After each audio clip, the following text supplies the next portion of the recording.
देखिए, झारखंड में 27 नक्सलियों के आत्मसमर्पण को लेकर सियासत तेज हो गई है। राज्य सरकार इसे अपनी बड़ी उपलब्धि बता रही है, जबकि बीजेपी ने इसका श्रेय केंद्र सरकार की नीतियों और सुरक्षा रणनीतियों को दिया। रिपोर्ट देखिए।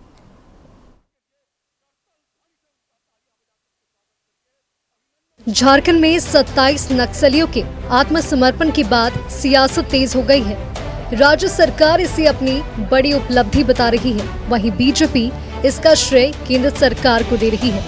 मुख्यमंत्री हेमंत सोरेन ने कहा कि राज्य में लगातार चलाई जा रही पुनर्वास कार्यक्रम, विकास योजनाओं और पुलिस प्रशासन की पहल का असर है कि नक्सली हिंसा छोड़कर मुख्य धारा में लौट रहे हैं। उन्होंने दावा किया है कि इससे झारखंड में शांति और विकास को मजबूती मिलेगी। इस बात को जानते हैं कि सरकार, जो हमने कहा है कि ये सरकार हेडक्वार्टर नहीं गांव की सरकार है। आज सरकार की नज़र, सरकार की आवाज़ गांव तक, पंक्ति में खड़े अंतिम व्यक्ति तक पहुंच रही है।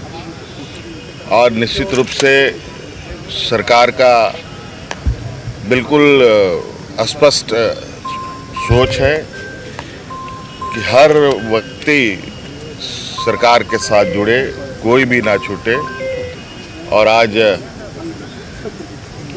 उसका परिणाम है कि लोग तेजी से मुख्यधारा में जुड़ रहे हैं।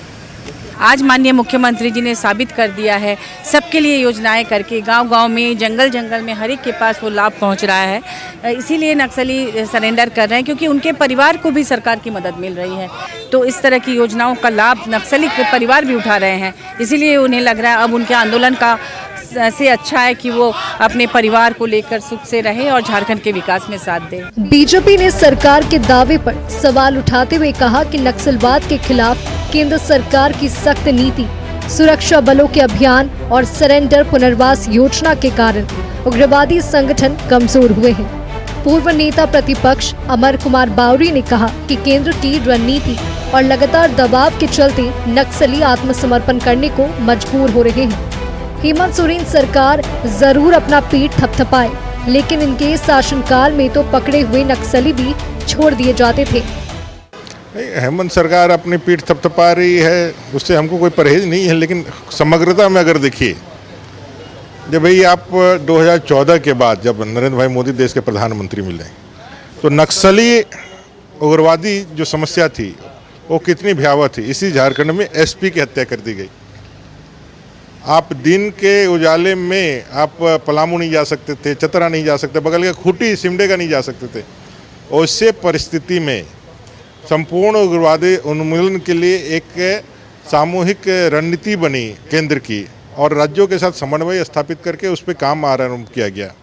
और जब अमित शाह जी ये कहते हैं कि देश के गृह मंत्री, जो 31 मार्च 2026 अंतिम डेडलाइन है, या तो नक्सली सरेंडर कर दे या मरने के लिए तैयार हो, पूरे देश को हम उग्रवाद मुक्त बनाएंगे, तो लक्ष्यबद्ध योजना बनाकर काम करने का भारत सरकार ने काम किया। राजनीतिक आरोप प्रत्यारोप के बीच झारखंड पुलिस नक्सल खात्मे के इस मोर्चे पर सकारात्मक संकेत मान रही है।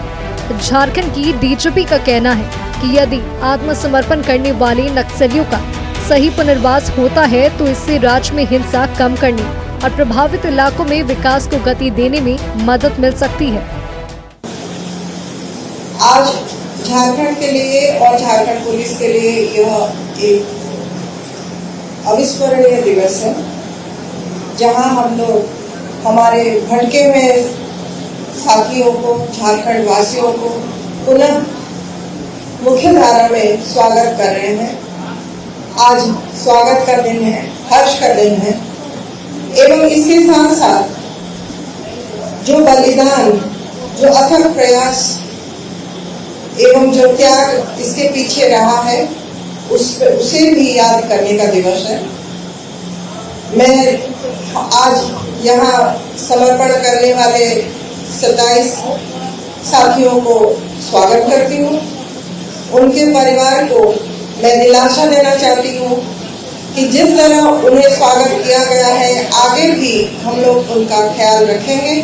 बहरहाल राजनीतिक आरोप प्रत्यारोप अपनी जगह है, लेकिन नक्सली हिंसा भी विभत्स कुरूप को झारखंड देख चुका है। हजारों हजार परिवार उजड़ गए, हजारों जिंदगियां चली गई। नक्सली हिंसा के उस कुरूप को अब झारखंड देखना नहीं चाहता है। ये झारखंड के लिए सुखद क्षण है कि आज नक्सली हिंसा झारखंड में लगभग खत्म हो चुकी है। वीडियो जर्नलिस्ट राकेश के साथ नवीन शर्मा, नक्षत्र न्यूज, रांची।